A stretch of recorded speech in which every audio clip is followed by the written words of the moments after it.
डॉलरच्या माध्यमातून आंतरराष्ट्रीय गुंतवणुकीसाठी सुरक्षित स्थिती निर्माण करण्यात अमेरिकेला यश आल्यानं त्यांची दादागिरी वाढली आहे। मात्र प्रत्यक्ष सोन्याच्या साठ्यापेक्षा अधिक चलन छपाई त्यांनी केल्याचं जगाच्या लक्षात आल्यानं पर्याय शोधायला सुरुवात झाली आहे।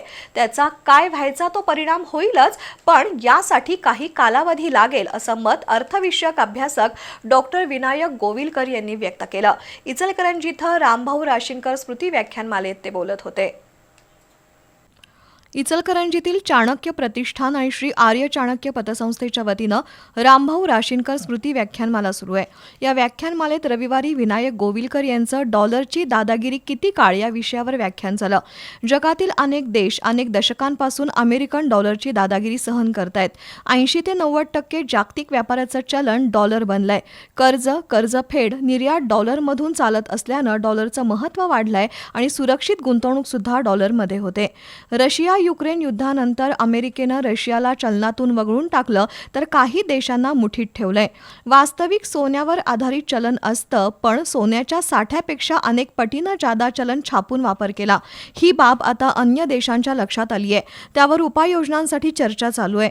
डॉलर विरुद्ध अविश्वासाचं वातावरण बनलंय। अनेक देश एकत्र येऊन आपल्या चलनामधून आयात निर्यात करण्याचा प्रयत्न करतायत। त्यासाठी ब्रिक्स संघटनेतील काही देश पुढाकार घेत आहेत। अविश्वासामुळे विविध देशांनी केलेली 70% गुंतवणूक 58% खाली आली आहे। उत्पादन 40 वरून 25% पर्यंत घसरलंय। भारतासह अन्य देश वेगळा विचार मांडत आहेत। काही राष्ट्रांनी आपली गुंतवणूक डॉलरऐवजी सोन्यामध्ये करण्याकडे लक्ष दिलंय।